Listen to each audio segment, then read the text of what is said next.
तीन बेटियां। सरिता के घर में तीन बेटियां थीं। दो नौकरी करती तो एक पढ़ाई। अरे दवाई खत्म हो रही है, कोई है जो लेकर आएगा? तभी बड़ी बेटी रिया आ जाती है। हाँ पापा, ये रही आपकी दवाई। अभी खत्म होने में वैसे 2 दिन बाकी है। 2 दिन पहले ना बोले तो कौन सुनेगा? चिल्लाना तो पहले से पड़ता है ना कि सामान खत्म है। अच्छा जल्दी से छोटी चाय बना दे दीदी के लिए। जी माँ। और हाँ, पकोड़े तल लेना, बारिश का मौसम है, मजा आ जाएगा। मैं बाजार से आलू ले आती हूँ माँ, खत्म हो रहे हैं। घर का सारा काम बिल्कुल परफेक्ट चल रहा था। दोनों बेटियां पढ़ाई के बाद नौकरी कर रही थी और छोटी पढ़ाई, पिता की पेंशन और अपना मकान। लेकिन पास की कमला चाची। और रियासिया की माँ, तुम लोगों को कितने सालों से देख रही हूँ, परेशान ही देखा। भगवान एक बेटा दे देता तो। अब किसी जन्म का कर्म खराब रहा होगा चाची, जो लड़का नहीं हुआ। वैसे काश एक लड़का हो जाता। पास छोटी बैठकर पढ़ रही थी। वो माँ की बात सुनकर किताब बंद कर देती है और खिड़की में खड़ी हो जाती है। खिड़की के बाहर रवि, जो कि पास ही में रहता है। अरे छुटकी, क्या सारा दिन किताब में नजर गड़ाई रहती है?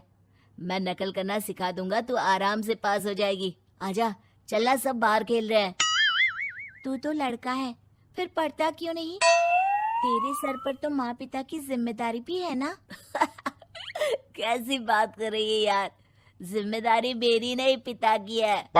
पिता की क्या जिम्मेदारी, बता। देख, माता पिता लड़की की शादी के लिए पैसा जमा करते हैं, उसकी शादी कराते हैं, उसे पढ़ाते भी है ना? हाँ, वो तो सभी माता पिता करते हैं। क्या लड़की की शादी नहीं करते? उसकी भी तो करते हैं ना।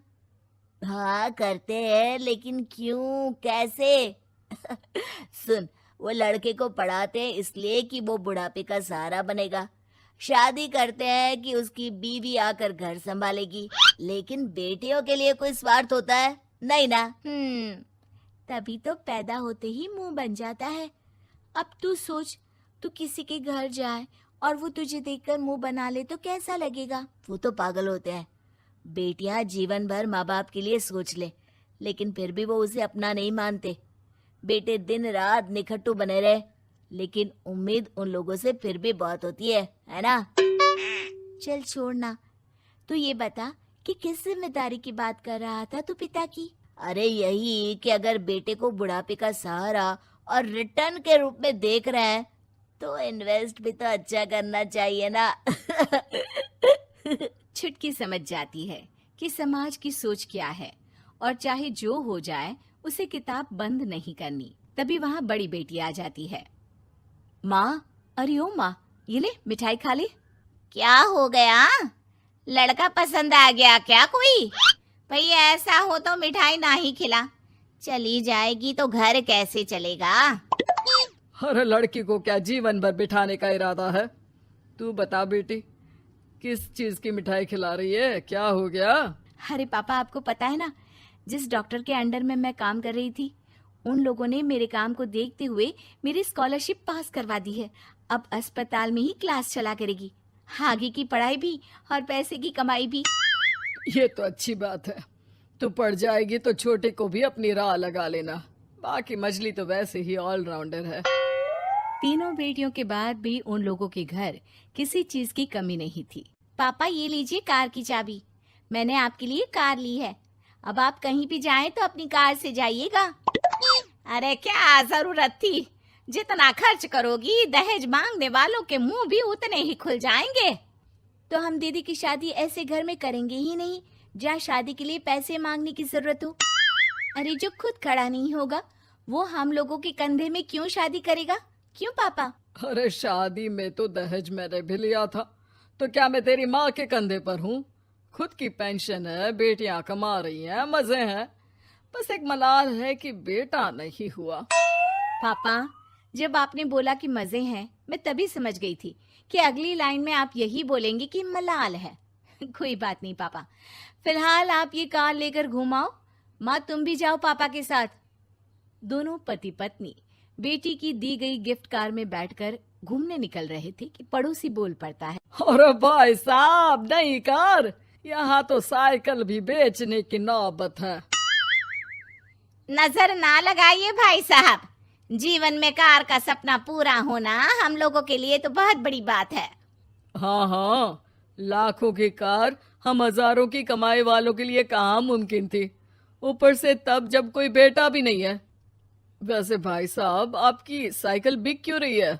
भगवान की दुआ से तो आपके 4 लड़के हैं। हाँ हाँ, आपको तो हेलीकॉप्टर से घूमना चाहिए। और खाक हेलीकॉप्टर भाई साहब, अब क्या छुपाना, 2 लड़के तो कुछ कमाते ही नहीं, सारा दिन टीवी मोबाइल में लगे रहते हैं। और बड़े 2 जो किसी तरह जिम्मेदार बने भी हैं, बहू के कहने पर 1 पैसा हम लोगों को नहीं देते, ना इज्जत है ना मान सम्मान। हाँ भाई साहब, भाभी बता रही थी, बहू के होते हुए भी नौकरानी की तरह सारा दिन लगी रहती है घर के कामों में। आप किस्मत वाले हैं भाई साहब, जो बेटियां घर के साथ साथ बाहर का काम भी पूरी जिम्मेदारी से संभाल रही हैं। हाँ वो तो है, लेकिन कब तक? एक ना एक दिन तो ससुराल निकल जाएंगी, फिर तो वही हम दोनों और वही पेंशन। आप लोग भी कौन सा संजीवनी बूटी खा कर आए हैं? चलिए चलिए, जाइए, नई कार का मजा लीजिए। अच्छा ऐसा करते हैं, मेरी बहन के घर चलते हैं, काफी वक्त हो गया है मिले। दोनों बहन के घर जाते हैं, जहाँ उसकी बहन और उसका पति बैठकर चाय पी रहे होते हैं। अरे भाई भाभी, आज रास्ता कैसे भूल गए आप लोग? अरे हम तो फिर भी भूल गए, तुम तो कभी नहीं आते हमारे घर। अरे कोई आने का साधन भी नहीं है ना, अब बस से आना हम लोगों के बस की बात तो रही नहीं भाई। अरे दीदी, 2 कार थी आप लोगों की, कहाँ गई? भाभी वो तो जिसकी थी वो ले गया। मतलब? 2 बेटे हम दोनों से अलग हो गए हैं, अपनी कार ले गए, अब हम दोनों अकेले, खुद बनाना खुद खाना। भाई बहन के घर से मिलकर बेटी की गिफ्टेड कार में बैठकर निकल जाते हैं। काश हम लोगों को भी लड़का हो जाता।